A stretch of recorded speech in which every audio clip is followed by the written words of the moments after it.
Pozdravljeni, sem Marja Milič in gledate Moneyhow, prvi podcast o upravljanju denarja pri nas. Pred nami je razburljiva davčna epizoda, z menoj je Ivan Kranjec, ki je ponavadi naš gost, ko imamo davčno epizodo. Tako da zdravo, Ivan. Danes bomo odgovarjali na številne dileme, ki jih imajo naši poslušalci in gledalci tik pred oddajo davčne napovedi, pa predlagam, da greva kar v akcijo. Si za? Sem, seveda, sej nimamo več veliko časa, še 10 dni imamo za oddaje. Pravzaprav ne, februar je krajši, še 7 dni za oddajo napovedi, tako da, če ima kdo kakšno vprašanje, mogoče bova uspela danes odgovoriti na to. Itak, da je ful vprašanj, ampak preden greva na vprašanja, bi pa vseeno rada spomnila, da smo naredili na to temo, mislim, da novembra lani že epizodo, in sicer davki za ogrevanje, trening za pripravo na oddajo februarske davčne napovedi. To bomo še enkrat objavili, takrat ni bilo še povsem znano in jasno, kako so obdavčene obresti, predvsem vezano na Trade Republic račun, zdaj je to malce bolj jasno. Pustimo ob strani, da se vsi z opredelitvijo Fursa ne strinjate. Ampak to bo pol v nadaljevanju, tako da vabljeni, da poslušate tudi to epizodo. Takrat je bil z nama še Jure Mercina iz Lightner & Lightner. Danes pa mi dva rekla, da bomo na hitrco obdelala tiste najbolj pereča vprašanja. Preden gremo na epizodo, samo še da vas spomnim, 22. maja imamo investicijski šov leta, tradicionalno druženje v Kristalni palači, vabljeni, mislim, da bo kar zanimivo, grilali bomo slovenski kapitalski trg in se spraševali, kako preživeti Trumpovo obdobje. Bootcamp v živo, to je tudi ena zanimiva zadeva. Zdaj mislim, da je samo še aprilski termin na voljo, pa še to je malo mest na voljo, tako da vabljeni, da se nam pridružite vsi tisti, ki pač želite začeti z investiranjem, pa ne veste kako. Tako da, to je to. Gremo midva nazaj ta pomembne stvari, davki. Ker davki so tudi ful pomembni, ko se odločamo za investiranje, to bova pol videla v nadaljevanju, marsikoga tudi te davčna oddaja davkov odbija, iskreno povedano. Dajva povedati te osnovne stvari. Ja, takole, kot je tukaj napisano, bliža se rok za oddajo davčnih napovedi, 28. februar, to imamo zdaj več ali manj poenoteno, se pravi za vse kapitalske dobičke, dohodke iz kapitala, se pravi obresti, dividende, je zdaj enotni datum, 28. februar, med letom ni več treba tega napovedovati, tako kot je bilo včasih, stvar je bistveno bolj enostavna. Tam, ker se nam lahko zatakne, je pa, da moramo med letom mi že vsem zbirati podatke in podatke imeti, da jih potem lahko damo v te napovedi. Praviloma imamo na voljo dve opcije, kako napovedi oddati. Ena je v papirni obliki, druga je preko sistema e-davki. Ko delamo oddajo preko e-davkov, moramo pač klikniti oddaj do konca 28. februarja. Če pošiljamo po pošti, moramo priporočeno po pošti najkasneje 28. februarja poslati, pa čeprav bo Furs to dobil potem s par dnevnim zamikom. Kakšno obliko izbrati, če imate malo transakcij, lahko papirnati, ni nobenega problema.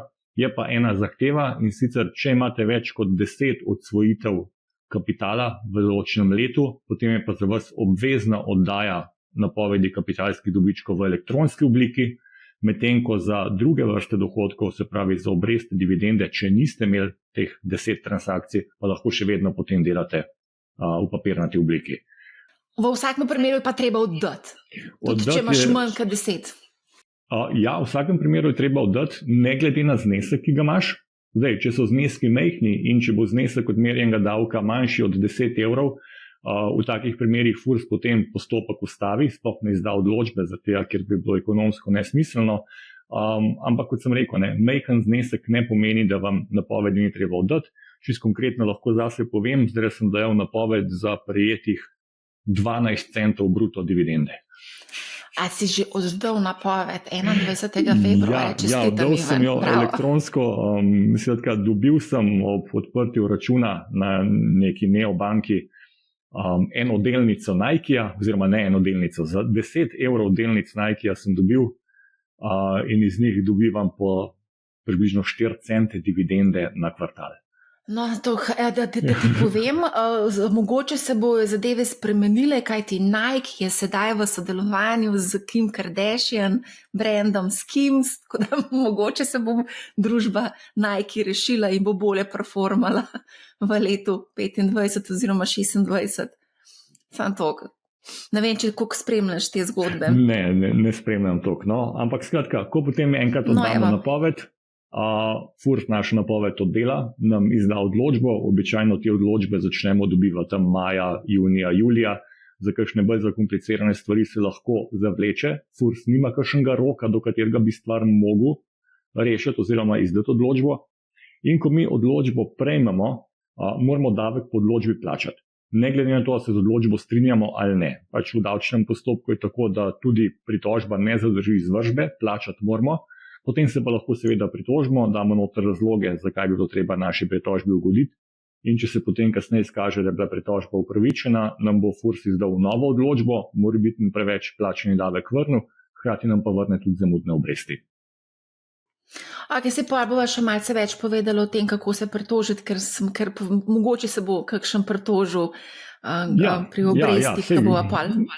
Bova tam obdelala, Bova malo bolj podrobno. Zdaj pa tako, na hitro se zgodijo kakšne napake, a ne, kako v tem primeru, kako ravnati v tem primeru, ker kot vidimo, globe so lahko kar precej visoke, od 250 do 400 evrov za prekršek.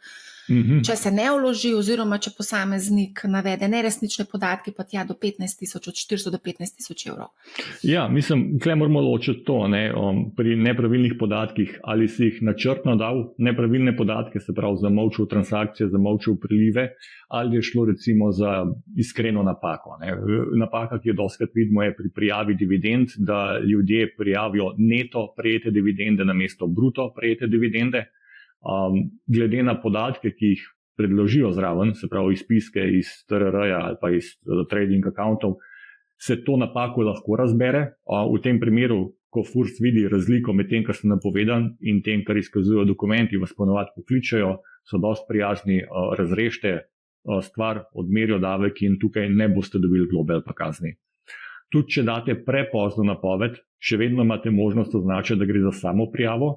Samo prijava pomeni, da se boste izognili prekršku zaradi prepozne oddaje, se pravi, ne boste dobili globe, davek vam bo tako ali tako tudi normalno odmerjen kot vsem ostalim. Tako, Furs, kar se tiče teh napakic, ki so razumljive in tudi manjših zamud pri oddaji, ni zelo oster, no, so dovolj človeški, kar se tega tiče. Moram priznati, da se strinjam, ker sem jaz tudi že naredila kakšno napako pri oddaji in sem dobila prijazen klic gospe iz Fursa in so potem vse rešile. A te lahko nekaj vprašam vezano na to zadevo? Zdaj, mogoče še kakšen primer. Recimo, bom kar konkretna. Meni so zaprli na 26 račun, ne zaradi tega, ker bi jaz hotela, ampak pač enostavno zaprli so mi ga in seveda nimam podatkov o prejetih obrestih. Kako bo v tem primeru? Jaz mislim, da tudi če ti zaprejo račun, dostop do svojih podatkov o transakcijah še vedno imaš. Zdaj, če si ne delaš spotoma backupov, izpiskov in tega, lahko še vedno zaprosiš banko, da ti pošlje te podatke ločeno. Jaz mislim, da na ta način do podatkov bi lahko prišli. Če se pa zdaj zgodi, da ste v stiski s časom, ko morate napoved dati, podatkov pa nimate, bi bilo vseeno pametno Furs o tem obvestiti. Zdaj, lahko date noter napoved in napišete neke ocenjene vrednosti z opombo, da čakate še na potrdilo od banke. Tudi Furs dostikrat, recimo, sploh takrat, da gre za uveljavljanje tujega davka, izdaja vmesne, začasne odločbe, na podlagi katerih plačate davčno obveznost, pa potem, ko dobite dokumente, se ta stvar popravi.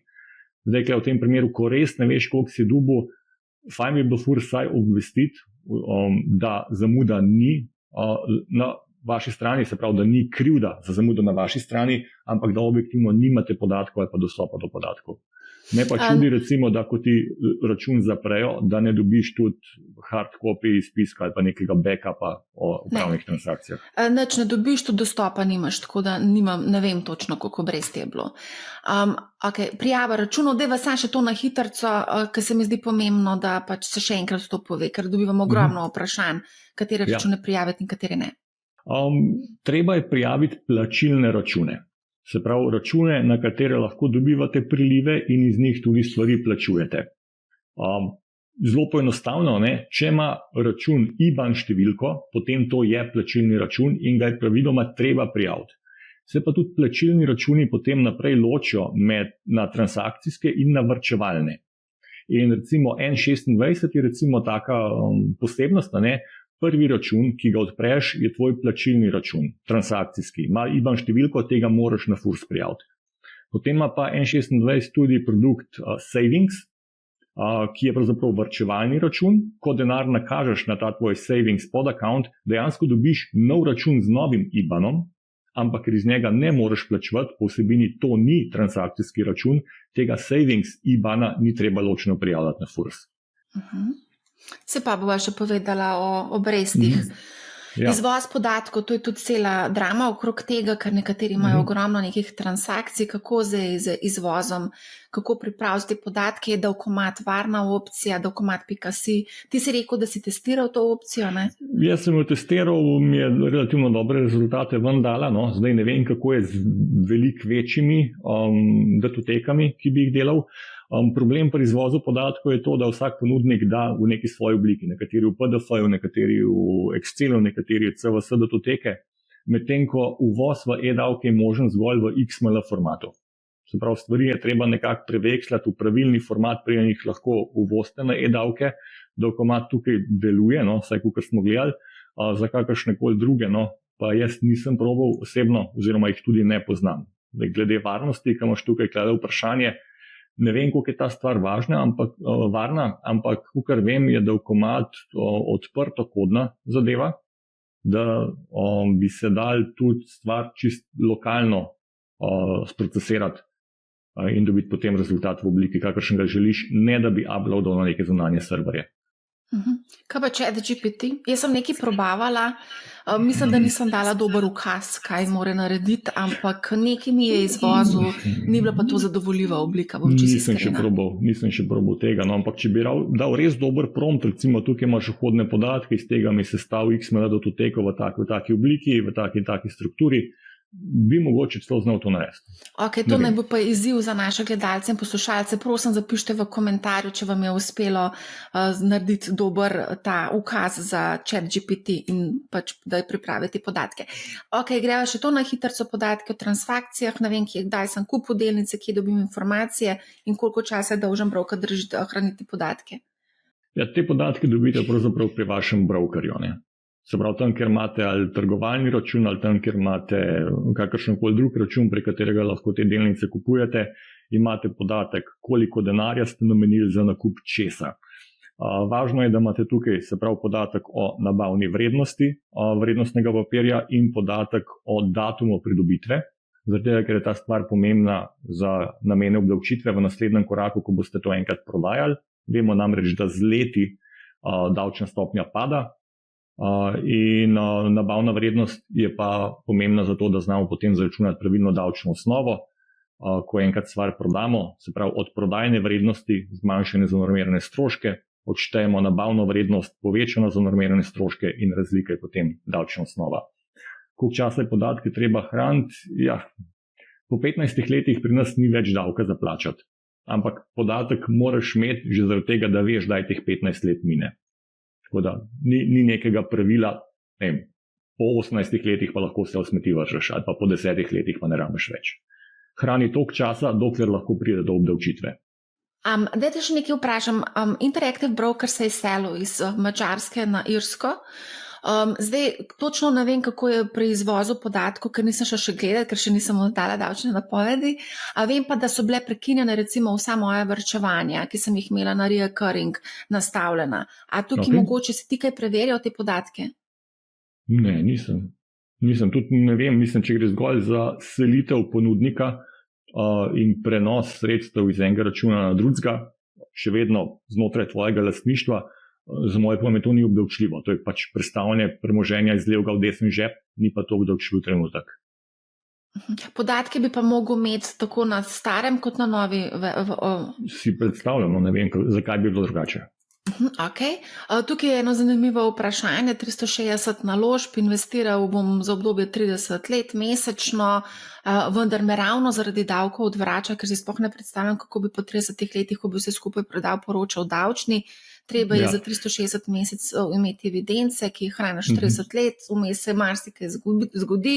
Tudi v e-davki aplikaciji si ne predstavljam, kako unesti 360 vnosov. Kako izgleda to v praksi? Ti imaš verjetno velik strank za velik teh. Tukaj je odgovor pravzaprav zelo preprost. Če bo prodajal po 30 letih, ta stvar ne bo obdavčljiva in tudi prijaviti ne bo treba. Se pravi, po 15 letih ne plačamo več davka in tukaj bi dejansko bil obdavčen samo na tiste enote ETF-jev, ki jih je kupil v zadnjih 15 letih. Te podatke bo definitivno mogel imeti za odmero davka, ostale podatke pa tudi rabi. Se pravi, za prvih 15 let poslovanja, ne zaradi tega, ker bi bile pomembne za odmero davka, ampak zaradi tega, da bo lahko finančni upravi dokazal, da jih je kupil že več kot 15 let nazaj in da posledično niso niti obdavčljive, niti ni bil dolžan vložiti napovedi za ta del. Da te še to vprašam, a te finančna uprava, recimo, da ti daš podatke, pa da mogoče si kakšno leto zgrešil, ker pač nisi vodil dobre evidence, a je finančna uprava tako prijazna in ti reče, ti si pa že več kot 15 let imetnik te naložbe, ni potrebno plačati davka? Ja, seveda, to morajo upoštevati. V pravnem pravu imamo načelo materialne resnice, se pravi, ugotavlja se vsa dejstva, tako tista, ki grejo v breme, kot tista, ki grejo v korist zavezancev, in tudi, če finančna uprava ugotovi, da je nekaj ali že zastaralo, ali da ni obdavčljivo, vas bojo na to obvestili. Nisem še videl primera, ko bi načrtno to spregledali in odmerali davek od nečesa, za kar sami ne bi imeli podlage. Drugo je, kaj je recimo za pravne interpretacije, če se mi ne strinjamo s Fursom, ali nekaj je za obdavčiti ali ne. Tiste je drugačne vrste spora. Okay. No, v glavnem samo to, da vemo, davkarija te opozori, da ne rabiš plačati davka, če že držal 15 let neko naložbo. Okay. Zdaj pa pojma na te famozne obresti, ker jih vsi hočejo prijaviti in vsi hočejo plačati davek na obresti. Pa dajva najprej pogledati, kako so obdavčene obresti na depozite, torej vezana sredstva, in potem bova še na denar, ki leži na računih. Ja, če se dotaknemo tega, kar imaš tukaj gor naveden, tukaj sta dve podlagi v zakonu o dohodnini. 82. člen govori o avista obrestih, se pravi o obrestih, ki se vam natečejo na pozitivno stanje na TRR-ju. In tam piše, da obresti, ki jih prejmete na pozitivno stanje na transakcijskem računu, niso obdavčene, ne glede na višino. Se pravi, če imam jaz 1 milijon evrov na računu, dobivam 0,5% obresti na leto, tudi če jih je več kot tistih 1000 evrov na leto, jih teh ni treba prijavljati in ne plačujem davka. Potem so pa še druge obresti in sicer mi jim pravimo na depozite, v resnici gre to za obresti, ki jih dobimo od raznih varčevanj, depozitov in tako naprej pri bankah.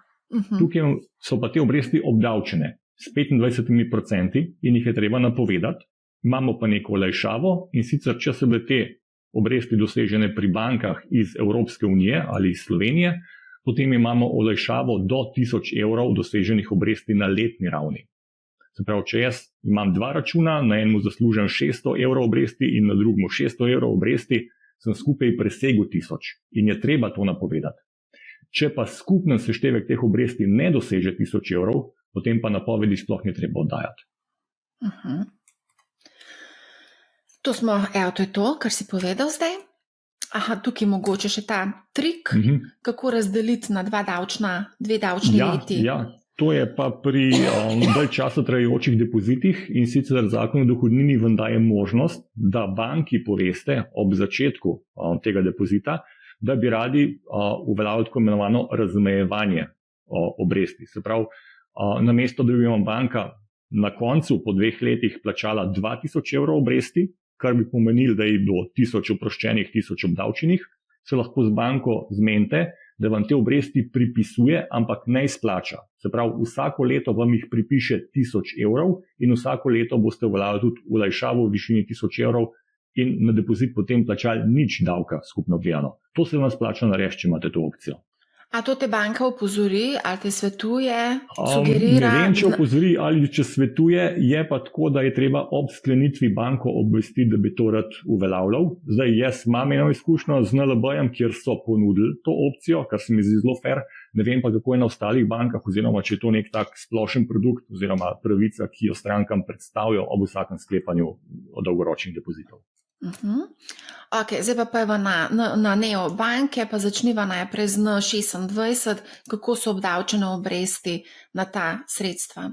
Ja, N26 je pravzaprav od vseh bank, ki jih bomo danes obravnavali, najbolj enostavna in najbolj transparentna. Se pravi, ko vi odprete tako imenovan saving account pri njih, vam zato dajo ločen račun, ločen IBAN, ki ga ni treba prijaviti, ker je to varčevalni račun, kot sva rekla, in te obresti se bodo dejansko štele kot obresti od depozita. Obdavčene bojo s 25% in priznali vam bojo tistih 1000 evrov olajšave na letni ravni. Napovete jih na obrazcu za dosežene obresti pri bankah v Sloveniji in Evropski uniji in tistih 1000 evrov se tudi avtomatično prizna olajšave, če ste presegali seveda 1000 evrov obresti. Če jih niste dosegali, vam napovedi ni treba dati. Ok, zdaj greva pa naprej na Trade Republic, ki pa se mogoče malo bolj zakomplicira. Trade Republic, sam še to povejva, da je to neobanka, da so dobili poleg neobrokerja, da so dobili licenco decembra 2023. Torej, kako so obdavčene obresti? Tukaj je vidik FURS-a, se pravi pojasnilo, kakršnega je FURS trenutno podal, in sicer njihovo pojasnilo gre v smer, da je stvar identična obrestim od N26. Se pravi, karkoli dosežete obresti pri Trade Republicu, se bojo obravnavale kot obresti od depozita in bojo do 1000 evrov neobdavčene na letni ravni. Zdaj, potem je pa tukaj še moj vidik, ali pa recimo vidik nekaterih strokovnjakov, ki pravimo pa, da to ne drži čist. Zato, ker pri N26 imamo mi ločen varčevalni račun, na katerega se obresti natekajo, ki ga ne moramo uporabljati za plačila, medtem ko pri Trade Republicu mi dobivamo obresti na stanje na računu, ki ga tudi sicer uporabljamo kot transakcijski račun. Zdaj, res je, da pri Trade Republicu je ena omejitev, in sicer, da vam Trade Republic ne pušča dobivati nakazila ali pa dati nakazila na račune, ki niso pod vašim lastnim imenom. Lahko pa iz tega računa plačujete porabo na kartici, plačujete s kartico vsakdanje stroške, vlagate v finančne inštrumente in tako naprej. Se pravi, po vsebini je račun pri Trade Republicu zelo podoben, oziroma dejansko gre za transakcijski račun in obresti na transakcijskem računu bi mogli biti v celoti oproščene, ne glede na višino. Dobar, ampak vsem, zdaj te obresti moramo prijaviti, plačati bo treba tudi davek, če smo prekoračili 1000 evrov, in zdaj se mi s tem ne strinjamo, mi se strinjamo s tabo, ne strinjamo se s FURS-om. In kaj moramo narediti? Zdaj se lahko pritožimo, ta del moramo jasno povedati, kako se pritožiti, pa kaj napisati na pritožbi. Stvar je taka, te obresti je bolj varno napovedati kot obresti od depozita. Zakaj napovedati? Zato, da razkrijete dohodek sem dobil.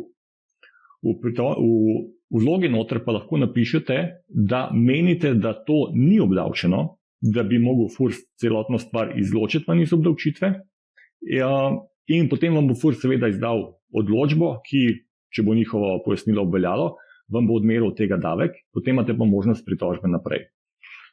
Zdaj, glede na to, da je zelo velik odziv, kar se tega tiče, večina ljudi se pač ne strinja s tem, da so te obresti obdavčene, jih bo zelo veliko vlagali tudi pritožbe. Zdaj, tukaj bi bilo mogoče smiselno narediti nek mušter te pritožbe, da se vidi vsaj, kaj je osnova za nestrinjanje s FURS-om, zakaj se s FURS-om ne strinjamo in kako bi to moglo biti obdavčeno. A ni dovolj, da poveš, ne strinjam se z obdavčitvijo? A moraš dejansko še celo pojasnjevati, zakaj se ne strinjaš z obdavčitvijo? A lahko rečemo, Ivan Krajnec je povedal na podcastu Money How? Ja, ampak Ivan Krajnec je tudi povedal, zakaj se ne strinja, in tudi napisal. Lahko uporabljate tisto mojo argumentacijo, ni problema. Se pravi, bom jaz pripravila pa dala v opisu epizode, kaj je bila v bistvu tvoja argumentacija, zakaj se ti ne strinjaš z odločitvijo FURS-a. Ja, lahko. Je pa stvar taka, tisti, ki so na leto dobili obresti od Trade Republica in skupaj z vsemi ostalimi obresti pri bankah niso dosegli 1000 evrov, je brez veze, da vlagajo kakršnekoli napovedi ali pa da se kregajo s FURS-om, ker bodo tako neobdavčeni. Ta stvar zna če damo nekovaj zaboleti tiste, ki bojo na leto zaslužili več kot 1000 evrov in bojo zaradi teh obresti od Trade Republica pravzaprav padli v tisti razred, ko bojo že obdavčeni na obresti. Njim bi se pa splačali pritožiti, če bojo ocenili, da je znesek davka, ki jim bo odmerjen, toliko velik, da se jim pač po živcih pa po času, ki ga bojo izgubili, splačajo to.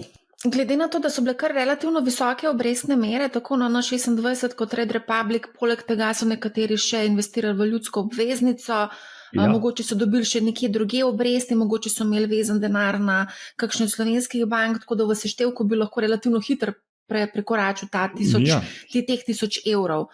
Tako da, dogovorjeno, se pravi, seštejte obresti, če niste presegali 1000 evrov, ni potrebno vlagati pritožbe, če ste presegali 1000 evrov in če se ne strinjate z predlogom oziroma z FURS-om, pač si pogledajte v opisu epizode, kako razložiti, kaj napisati v pritožbi, a ne? Tako. To je to. A greva naprej? Lahko. Revolut, to pa je spet ena posebna zgodba. Ja. Revolut je pa pravzaprav najbolj komplicirana zadeva v celi stvari in sicer imamo tukaj dve posebnosti. Prva posebnost je, da te obresti, ki jih dobivamo po Revolutu, niso bančne obresti. Za njih je treba uporabiti drug obrazec za napoved, se pravi ne napoved obresti od bank in hranilnic v Evropski uniji, ampak napoved od drugih obresti, to je prva posebnost. Druga posebnost je, da za te obresti ne velja olajšava 1000 evrov, ampak od njih plačamo 25% davek na bruto znesek obresti. In tretja stvar je, skupaj s temi obrestmi pravzaprav mi realiziramo dve vrste dohodkov. Ena je prodaja enot nekega sklada, v katerega mi denar vlagamo in iz tega naslova dobivamo obresti pravzaprav. Drugo je pa prejemek obresti, se pravi obresti napovemo na tem obrazcu, ko smo zdaj rekli. Drugi obrazec, ki ga moramo pa hkrati oddati, je pa še napoved za odmero dohodnine od kapitalskih dobičkov, od odsvojitev teh enot sklada. Do tega pride takrat, ko obresti dvignemo iz računa, ampak iz tega naslova praviloma ne plačamo kapitalskega dobička. Zakaj? Zato, ker nakupe tega Fidelity Institutional Fund in prodaje tega istega sklada delamo po enaki vrednosti in ne ustvarjamo kapitalskega dobička.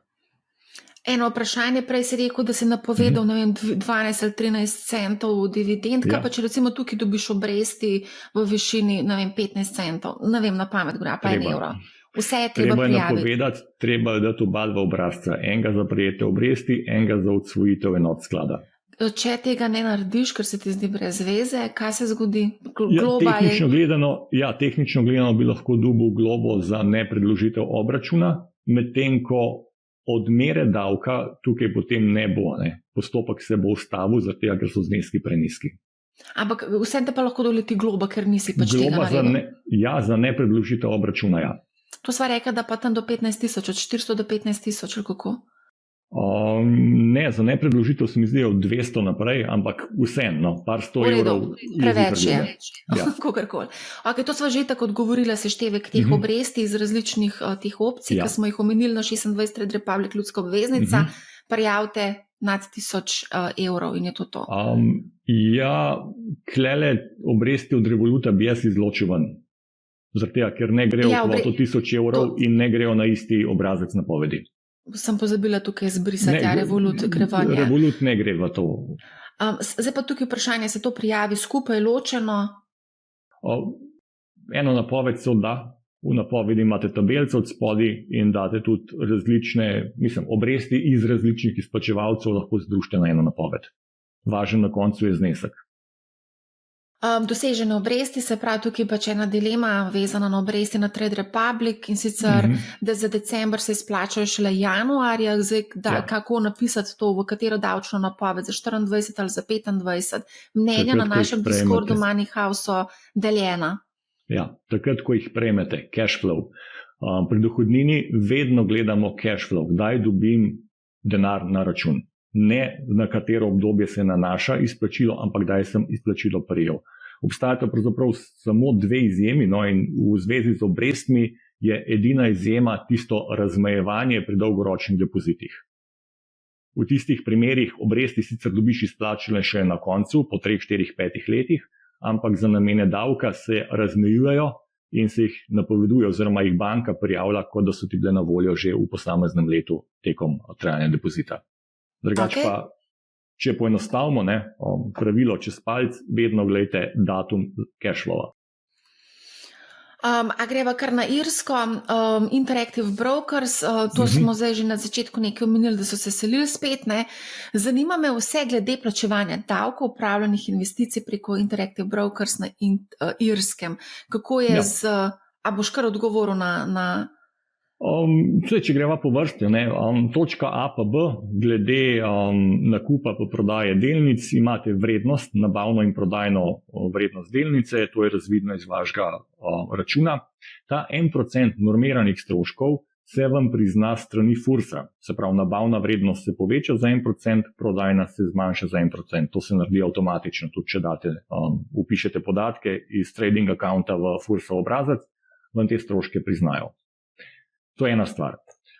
C točka se nanaša na dividende. To nima več zdaj veze z ETF-ji pa kapitalskimi dobički, ampak gremo na dividende. Pri dividendah, ko jih dobite izplačene, se lahko zgodi, da vam izplačevalec odtegne davek na viro. Če vam ga slučajno odtegne, morate paziti na dve zadevi. Prva je, v prijavo dividend morate še vedno dati bruto znesek noter, ampak zraven napišete, koliko davka ste v tujini že plačali. FURS vam bo ta davek plačen v tujini odštel od slovenske davčne obveznosti, ampak nikoli vam ne bo odštel več kot 15%. Se pravi, tukaj piše, Irska je vzela 5%, ok, to bo FURS priznal, preostanek do 25%, kolikor je davek na dividende, bom jaz doplačal v Sloveniji. Če bi Irska utegnila recimo 20%, potem bi mi FURS priznal samo 15 in 5 bi bilo pravzaprav izgubljenih oziroma bi jih mogel iti na Irsko iskati za nazaj, kar se pa pri nizkih zneskih ne splača. V večini primerov je zato pametno vlagati v ETF-je v državah, kjer odtegljaja pri dividendah ni, da se izognemo tem problem. Če pa že pride do tega problema, pa nekateri brokerji dopuščajo tudi možnost, da vnaprej predložiš svoje potrdilo o rezidentstvu in da se potem na ta način ali izogne odtegljaju ali se ga pa zniža na najmanjšo dovoljeno raven. A te lahko nekaj vprašam? Zdaj, to sem danes bila malo presenečena. Interactive Brokers v bistvu zahteva podatek tvojega delodajalca. Zakaj to potrebuje? Ker recimo zdaj imamo en zanimiv primer v Srbiji, recimo zaposleni v naftnem podjetju NIS recimo ne smejo trgovati, ne? Ne vem, kaj bi bil tukaj razlog. Sankcije, Rusija, a na ruski lastniki. Ja. Dobro, pa čisto administrativna zadeva, nima veze z davki. Ne, nima veze, sem to me malo presenetila, sem čisto pozabila, da moramo delodajalca tudi unesti noter, ker sem že ne vem koliko časa nazaj odpirala račun. Vsak mesec kupujem ETF z glavnim računom na Interactive Brokers, imam pa še dodatne podračune za otroke in cilj je, da prenesem svoj ta portfelj na otroke. Kako je z obdavčitvijo, če bi prenesel recimo del pozicij iz glavnega računa na podračun? Če prenašaš iz svojega glavnega na podračune samo, se pravi še vedno pod tvojim lastništvom, to ni obdavčljivo. To je pač predstavljanje denarja iz enega predala v drugega.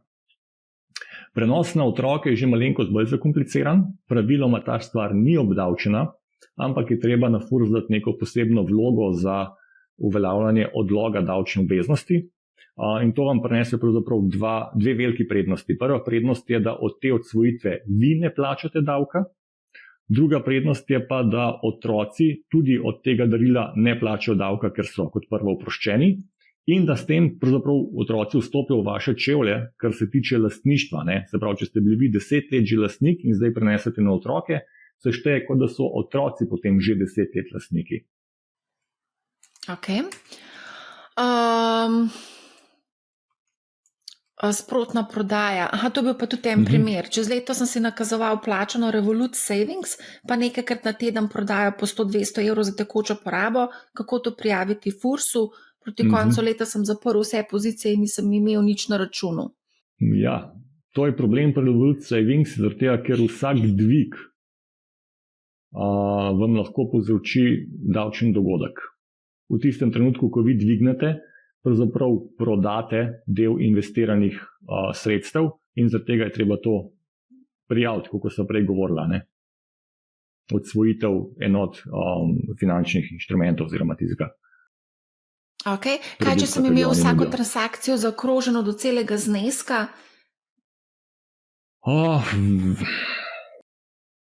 To je ta cashback od Revoluta, ne? Ki jo imajo, oziroma kako se imenuje. Ne vem, kako se imenuje, vem pa sam, da zaokrožuje. Roundup. Roundup je, ja. Aha, se pravi, ja, če se prav spomnim, ta zadeva poteka na način, da za vsako transakcijo, ko jo narediš, ti oni znesek do naslednje polne evrske vrednosti investirajo noter v ta savings. Ja, mislim, da je to tako, ja. Ta Roundup je pravzaprav pridobitev finančne naložbe, zato tega ni treba poročati ločeno, je pa treba imeti podatek o tem, ker ko boste te sredstva enkrat dvignili ali pa prodali, bo to nabavna vrednost pa čez pridobitve. Zakompliciran. No, Revolut je od vseh pravzaprav najbolj zakompliciran. Ja, pa tudi se mi zdi, da kar velikega dela si naložiš s tem. Ja.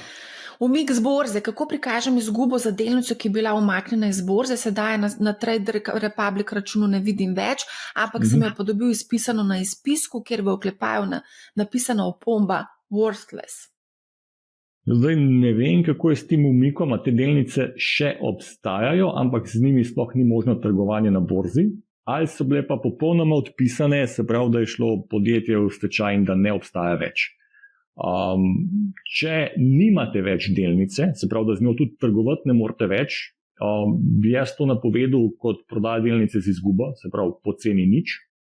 Če pa delnica sicer še obstaja, ampak z njo ne morete trgovati, je pa to pač samo delnica družbe, s katero se ne trguje na organiziranem trgu. Se pravi, podobno kot bi v Sloveniji kupili delnico enega DD-ja, ki ne kotira na borzi.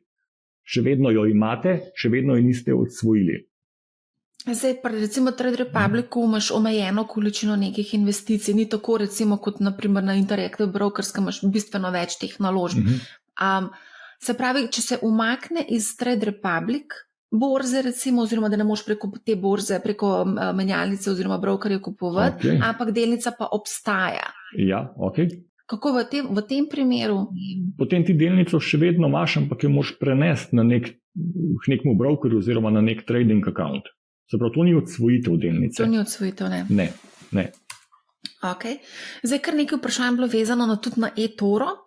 In sicer novembra sem začel trgovati na eToro in sem se tudi naredil eToro Money Euro account, kjer mi je bil dodeljen nek IBAN račun, na katerega si prenašam depozite in naprej vlagam na platformi. Bi moral to javiti Fursu.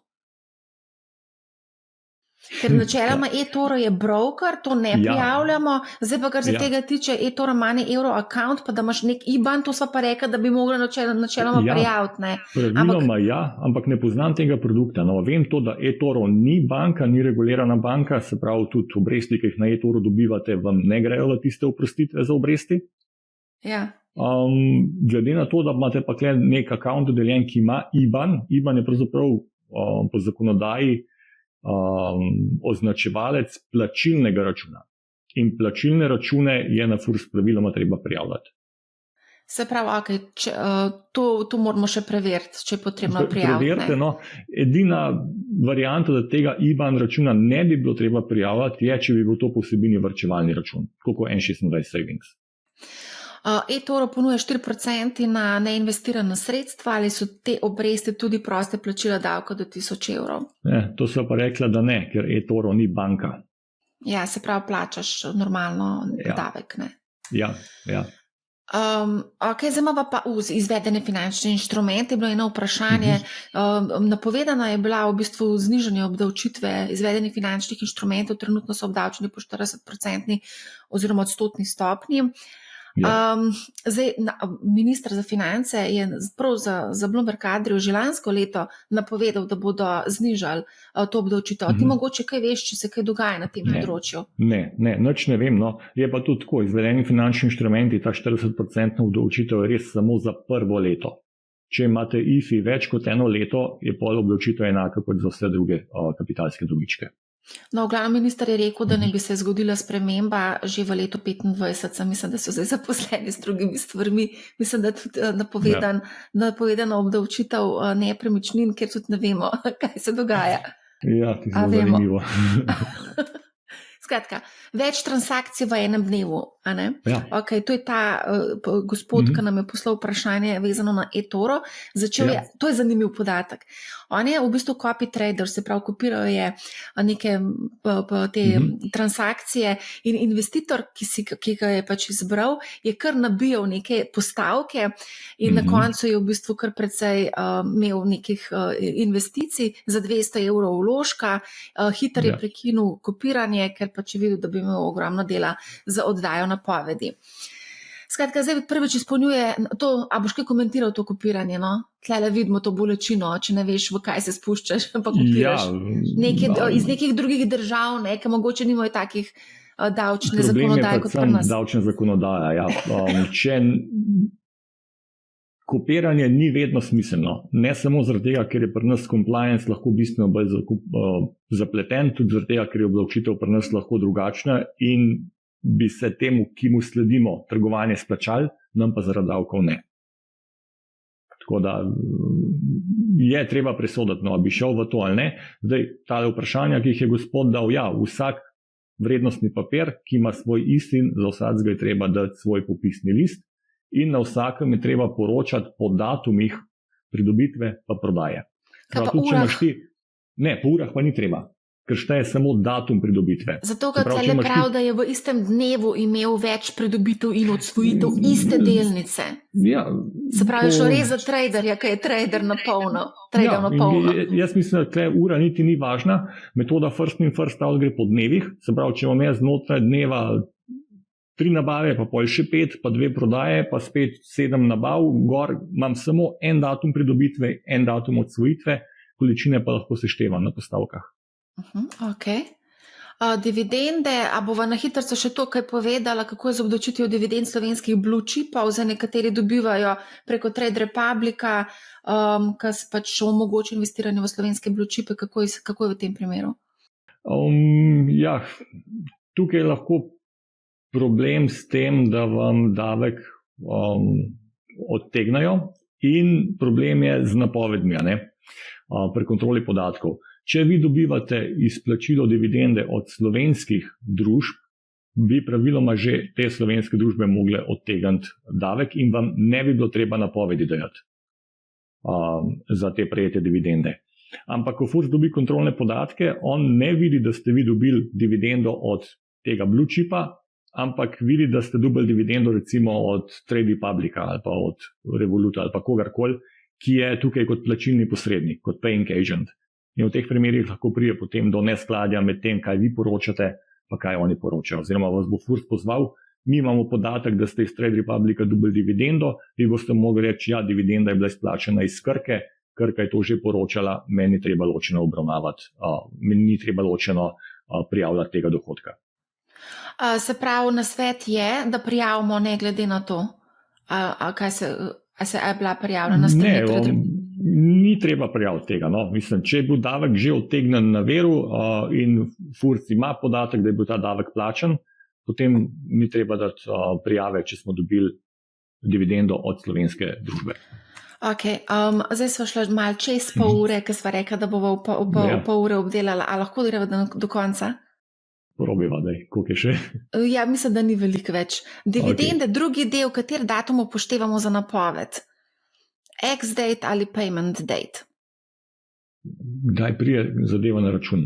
Takrat, ko pride na račun. Datum sklepa, da se dividenda deli, za nas ni relevanten. To je relevantno za družbe, ki delajo po accrual basis principle, medtem ko za fizičnjake smo rekli cash flow basis, se pravi gledamo, kdaj dobimo priliv. Okay. Kaj pa to, prijel sem dividende od CFD, ETF-ov, delnic, a to se pade pod isti obrazec vlogo? Ja, dividende ne ločimo, glede na vrste, tako kot obresti, ki smo rekli, da so une od bank pa ostale obresti. Je pa razlika pri prijavi noter, vedno, ko prijavite dividende, morate izbrati še vrsto dividende, ki ste jo prejeli. In tam gre lahko za različne vrste dividend, iz deležev, iz kapitalskih inštrumentov in tako naprej. Je v navodilih obrazcev to obrazloženo. Dilema glede odsvojitve, kupil sem, to mogoče zna biti zanimiva. Kupil sem 100 delnic, odsvojil 70 in imam zalogo 30. Kako je potem naslednje davčno obdobje, ko prodaš še preostalih 30, ali takrat prijaviš samo še odsvojitev, ker nakup ima FURS, ima FURS že v sistemu od prejšnje napovedi, ali še enkrat se izpolni celotna zgodovina? Ne, ni treba celotne zgodovine. Tisto, kar ste prodali v prejšnjem letu, za to leto ni več relevantno in tudi v napovedi, ko delate, imate višino oziroma količina nabave, količina prodaje in preostala zaloga. Se pravi, preostala zaloga iz lanskega leta je otvoritveno stanje za to leto. Ok. Delnice sem prodal, a si dobička nisem izplačal na TRR, ali moram dobiček vseeno prijaviti na FURS-u? To pogosto sprašuje, zato sem pustila še enkrat ta vprašanje. Ko ste delnice prodali, ste denar dubl. Zdaj, a ste ta denar iz vašega trgovalnega računa nakazali na svoj TRR, ali dvignili na bankomatu, ali zapravili s kreditno kartico, ni važno. Za namene davka se šteje kot obdavčljiv dogodek prodaja in je treba napovedati to prodajo, da se odmeri kapitalski dobiček. Ne glede na to, si izplačal na TRR ali ne. Nima veze. Kaj se ne obdavči? Deva tukaj se dotakniti kriptovalut, ker to je najbolj pogosto vprašanje, pa prosim povej, kako so obdavčene kriptovalute oziroma niso? So pa niso. Bom rekel tako, če si occasional trader, potem niso obdavčene. Ni treba niti napovedovati, niti javljati, niti ničesar, ne plačati nobenega davka. Če se pa lahko šteje, da trgujete v takem obsegu, bodi si po količini transakcij, bodi si po volumnu, bodi si da upravljate tradanje za vaše kolege, prijatelje ali pa po naročilu in da se to lahko obravnava že kot dejavnost, potem ste pa obdavčeni v sklopu dejavnosti. Bodi si kot SP, bodi si kot DO, skratka ne gre več za neobdavčljivo tradanje s kriptovalutami. Splošno pravilo je pa, če si hodlar ali pa occasional trader, od tega dobička, ki ga dobiš s prodajo kriptovalut, ne plačuješ davka. A lahko mogoče poveš, kaj pomeni occasional trader? Kaj to pomeni? Koliko transakcij na letni ravni? Ker to je večna debata o tem, ne? Je večna debata in še dolgo bo. Individualno FURS obravnava te zadeve. Individualno, dali so sicer neka pojasnila, kjer so par primerov navedli, tam noter dali tudi neke številke, ne, zdaj, ali je to 100 tradov na mesec, ali je 1000 tradov na mesec, niti ne veš, ne, tudi noter v tistih pojasnilih niso dali nekih trdnih thresholdov, pa rekli, če imaš do toliko, nisi trader, če imaš več kot toliko, pa si trader. Tako da, case by case. Ok, a greva kar naprej. Malo sem preskočila za nekaj vprašanj, zaradi tega, ker na ta vprašanja smo mi v bistvu že odgovarjali v epizodi, ki smo jo novembra posneli. Pa glede na to, da je ta cashback zelo aktualen, bi mogoče tukaj vsem še enkrat povedali, kaj je potrebno, ali je potrebno dati napoved dohodnine za 1% cashback pri Trade Republic, recimo. Ta cashback se obravnava kot kaj? Nakup nekega finančnega inštrumenta. Se pravi, samo nalagaš te zadeve. Ja, v bistvu se ti potem gre v nakup, izbereš si neko naložbo in pač... Ne. No, ampak dokler samo nalagaš in kupuješ te zadeve, to ni obdavčljiv dogodek. Ko boš enkrat to stvar prodal, takrat bo pa treba napovedati. In sicer bo to ena odsvojitev, takrat, ko boš prodal, pokoristil, prenesel, karkoli že. Problem bo pa s pridobivanjem. Se pravi, vsak cashback, ki si ga dobil in z njim kupil ta finančni inštrument, je ena pridobitev. Se pravi, to se izvaja mesečno. Ja. Mesečno se to izvaja, ampak pazi, zdaj pa je tako. Jaz sem razmišljala tako. Mesečno se to izvaja, a ne? In jaz sem se odločila, da bom potem mesečno investirala v Bitcoin. Kaj bo v tem primeru? A se to smatra za tradanje? Ker se vsak mesec kupuje, potem po ne vem kolikih letih bom pa pač to prodala, na primer. Lej, ne poznam tega produkta tako dobro, ampak kaj se s tem cashbackom naredi? A ti ga en mesec šparaš na nekem računu in potem konc meseca poveš, v kaj se ti vloži? Ti si kar vnaprej izbereš. Ti moraš v bistvu vnaprej določiti, kam želiš, da ta 1% gre. Ampak to se enkrat mesečno izvede. Enkrat mesečno se izvede. No, se pravi, to je potem nabava finančnega inštrumenta. In to pomeni kaj? Da si potem, ker sem jaz recimo, ker kripto ni obdavčen, oziroma je v primeru trgovanja, a se to smatra kot trgovanje? Ne, v tem primeru jaz mislim, da ne, zaradi tega, ker ni taka frekvenca ali pa višina transakcij. Drugo je pa, kar je treba paziti, ali ti res vlagaš v kripto ali vlagaš v kakšen finančni inštrument na podlagi kripta. Kar v Ker Bitcoin. če vlagaš v IFI ali pa CFD na bazi kripta, potem pa ta stvar bo obdavčena kot izveden finančni inštrument. Skratka, jaz sem investirala kar vse, kar je ta 1% investiram v Bitcoin. Moraš omeniti ljudsko obveznico, prihaja nova ljudska obveznica Ja, v marcu z ročnostjo 3 let, minimalni 1000, znesek upisa maksimalni 250, obrestna Ja. mera 2,75. Se pravi, tisti, ki se bodo odločili za to, morajo upoštevati vse te obresti, kar smo prej omenila, da se pač seštevajo, vključno. Tudi mislim, da je minister zelo jasno povedal, ta ljudska obveznica, prejšnja ljudska obveznica in pa vse druge obresti, ki jih dobimo, do 1000 evrov, je prosto plačilo davka. obresti, ki jih dobimo od banke in hranilnic. Tako. Ja. To je to so že povedala, tle nimava kaj povedati, Ja. ne. Zakladne menice, kako bova pa to povedala, komentirala, ker to je tudi zelo priljubljena investicija zdaj med malimi vlagatelji. Se je potem isto, ne, za te zadeve, kot je bilo za ljudske obveznice. Ne velja za ljudske obveznice, ne velja isto, zaradi tega, ker to sem šla prav ekstra preverjati. Za ljudsko obveznico velja samo za investicije, ki so namenjene za državljane. Zakladne menice pa niso ljudske zakladne menice, ampak so obične. Prav so namenjene širšemu krogu. Širšemu krogu, ja. Ta trditev obresti skupaj z obrestmi za denarnih depozitov ne bodo obdavčene do višine 1000 evrov, ne drži. Ne drži potem, Ne. ja. Tole sam na hitrico greva čez, ker to smo že imeli v tisti epizodi, ki smo jo posneli, kjer dobimo podatke na Interactive Brokers o pač vseh naših aktivnostih in potem kako oddamo. To smo natančno skupaj šli z Juretom čez, tako da tukaj to preskočila, ne? Ja, To se lahko tam oddajo- pogledajo, če koga zanima. Te napovedi od dividend, to smo tudi povedali, ključna stvar je bruto zneski, da je treba upoštevati, pa da je treba narediti preračune za upoštevanje tečajnice Banke Slovenije. Drži. A ne, Če je tuja valuta, ja. Če je tuja valuta, iTax ID je pač, dobite podatke o davčni številki izplačevalca dividend, a še kaj takega, kar bi tukaj mogoče izpostavil?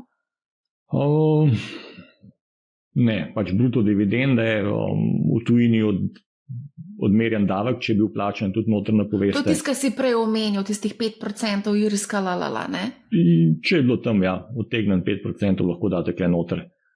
Dobite pa to na izpisku od vašega traderja. Zdaj, če imaš teh dividend full, imaš kakšen recept, kako si olajšati življenje? Kaj ti si rekel, da si tistih 12 centov mogel? Ja, je bilo treba napovedati. No, in tudi, če imaš več dividend izplačenih, za vsak od njih bi mogel vložiti napoved. Če so bile v tuji valuti, imaš pa še probleme preračunavati, ker se upošteva tečajnica na dan prejema, čeprav daješ eno napoved do konca februarja naslednje leto. Pa ja, vedno bruto zneske opisati. To je to. Trgovanje smo obdelali, kriptovalute smo obdelali, prenos portfelja smo tudi že obdelali, oziroma tukaj imamo en drug primer, kako prenesti delnice iz NLB trgovalnega računa na Trade Republic, brez da bi prišlo do davčnega dogodka. Mogoče res ne pride do davčnega dogodka, so pa tukaj stroški, kar lahko znajo biti kar malo visoki. Tako, to so pravila posameznih traderjev, omogočajo prenose ali ne. Ni pa to obdavčljiv dogodek za vas. Če prenesete oziroma zamenjate brokerja, ne odsvojite pa premoženja, ki ga prenašate, se pravi, še vedno vse vaše, to ni obdavčljiv dogodek. Nujno pa treba preveriti pri brokerju, koliko stane prenos. Ja, seveda, ni zastonj. Evidence shraniti.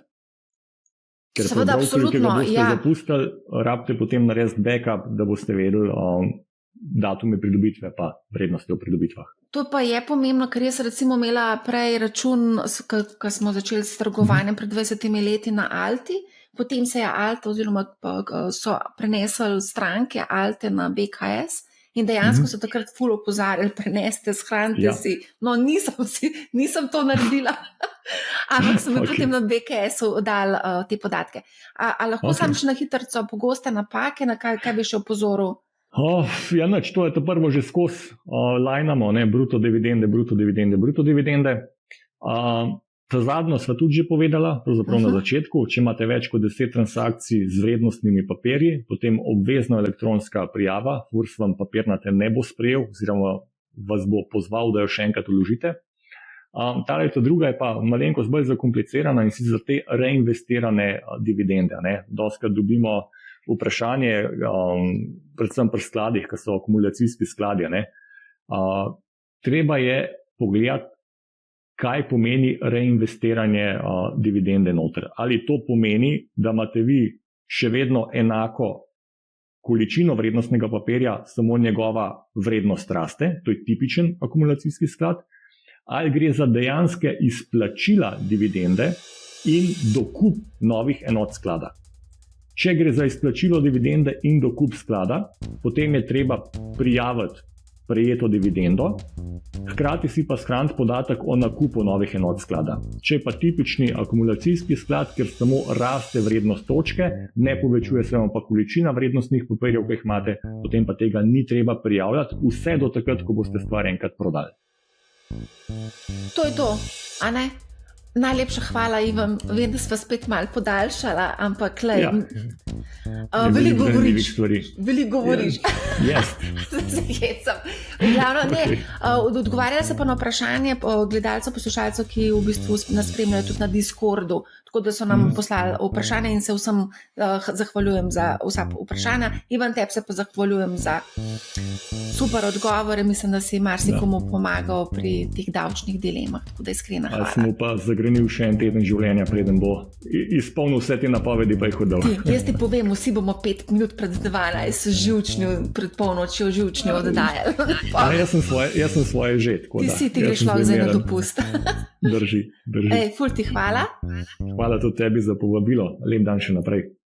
Hvala tudi vsem, ki ste nas spremljali. Glejte, poslušajte Money How, ne bo vam žal in seveda lep pozdrav, lepe počitnice.